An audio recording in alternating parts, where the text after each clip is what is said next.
A very good afternoon to everyone. I would like to begin with thanking Owen for giving us this opportunity to be part of this wonderful panel and FOAID for facilitating it at such a large scale. For this presentation, I would like to bring forward our theoretical background and related works under what we call light infrastructures. As many of you might know or think of, infrastructure is usually understood as a system that builds the functional city.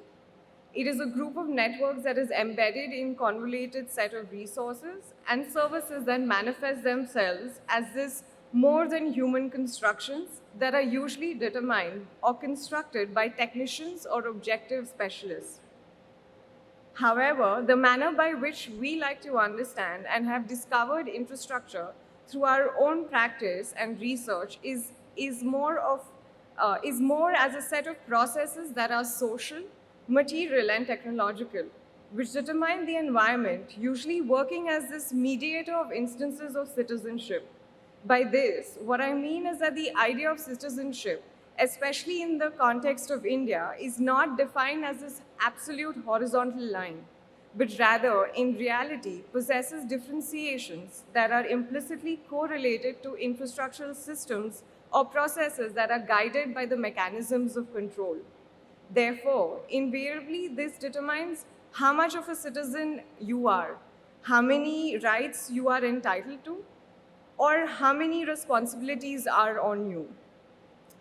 On the other side, we are very much interested in the idea of infrastructure because it also acts as this podium of struggles and negotiations that polarize our cities, despite of which it is incredibly monopolized by bureaucrats and administrators, and hence this question arises, that is, what is the role of researchers or designers within this environment, given that it is so important? Then what do we do?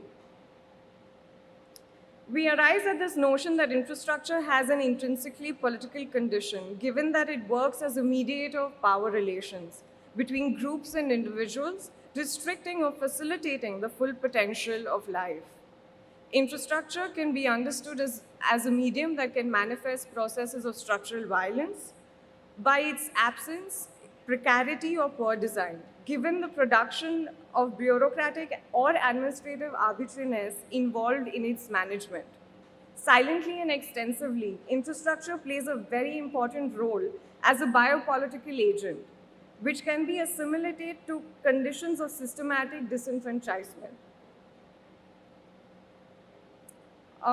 which we have progressively been studying in depth in neighborhoods that lack formal infrastructural facilities, but over time have self-built systems to aid their day-to-day functioning. This has brought us to what we call today the light space strategy, which basically is a way for us to understand or to put together the different inferences that came from us observing these urban constructions. The light space strategy comes from this overall manifestation of architectures that take place in the public realm that have very particular conditions. Taking forward different theories, we began to frame the idea of light space strategy as a social phenomenon of appropriation, where spaces does not have an absolute definition in terms of function, form, or temporality, but rather is understood as a platform of hybridization because it is polyfunctional and it is in constant transformation or adaptation to different conditions that are either economic, social, or political, that allows different accommodations and diversities to be incorporated simultaneously into an open-ended process of making space. Therefore, the idea of light space strategy comes about to be this decentralized agent that is not necessarily part of official narratives. Hence, bringing us to the idea of how to change infrastructure without taking power, which is a wing to John Holloway's book, How to Change the World Without Taking Power. It is very fascinating to us to see how by employing the different relationships we possess as citizens, we can eventually overtake the larger functioning of the society without necessarily taking power. Which brings us to a set of selected initiatives that we have engaged and realized in the last 3 years through our practice. One of our first experiments was the Apni Lari, which means our street cart in Gujarati, And it refers to a device for informal commerce that simultaneously addresses conditions of public space enhancement, pedestrian security, and waste management in the context of Ahmedabad, while working as an emergency shelter in situations of vulnerabilities. After developing the design on paper, we moved to prototyping it, which for us was an incredibly valuable process, as it helped us to understand various aspects by which we can move it, by which we could install it, and the different services it can provide, such as a space for rest, or even as a public water drinking water station, depending on the particular conditions of the city. This helped in understanding the weight of the device, the way by which people reacted to it, the scale that it has within the city, the way by which it relates to its immediate context, which for us was an incredible learning experience.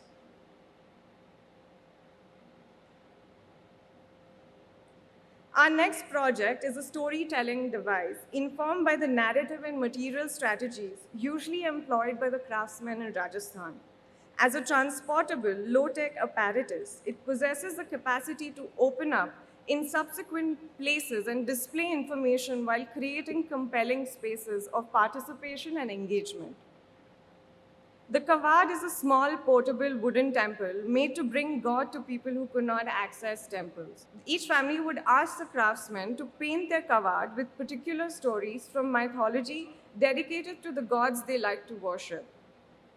For this project, we extrapolated our understanding of the kawad into a set of openable panels made with the help of the students, thereby becoming an identity of their work, helping them share their narratives of their projects with many people.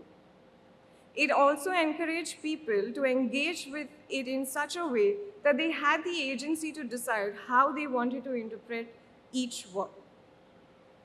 To take this idea ahead, we developed Flip as a series of loose pavilions that incorporated a long-standing research that was done by the Free Press Foundation conducted in Colombia, wherein the information is materialized as architectural elements and the spatial arrangements are contingent to the different uses that the viewers require.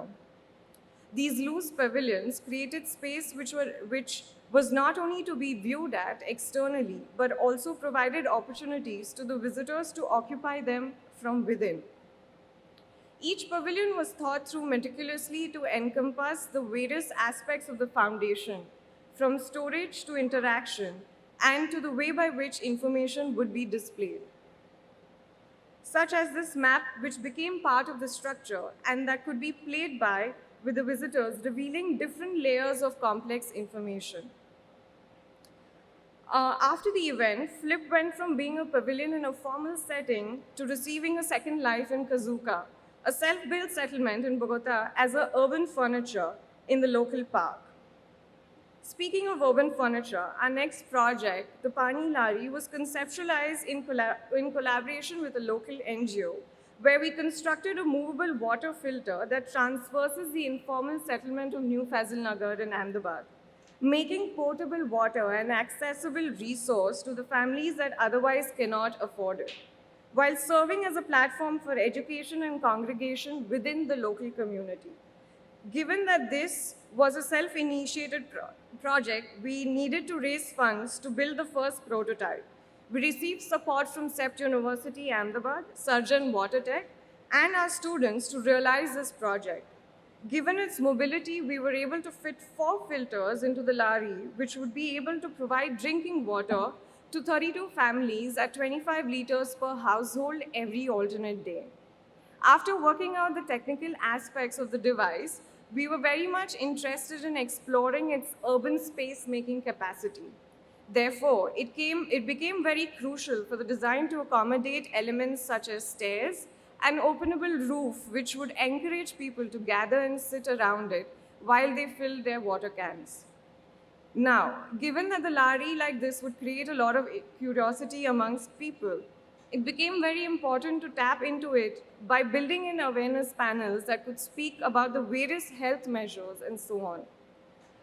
We hope that we will be able to create more faith in such projects because amongst the many stakeholders who could help amplify and scale it in different parts of India. Coming to our last project for this presentation, the Gyan Ashray, or the Knowledge Shelter, is a pop-up classroom installed on the terrace of the neighborhood of Behrampura. We were introduced to the women of Behrampura as potential clients through one of the local NGOs we previously worked with.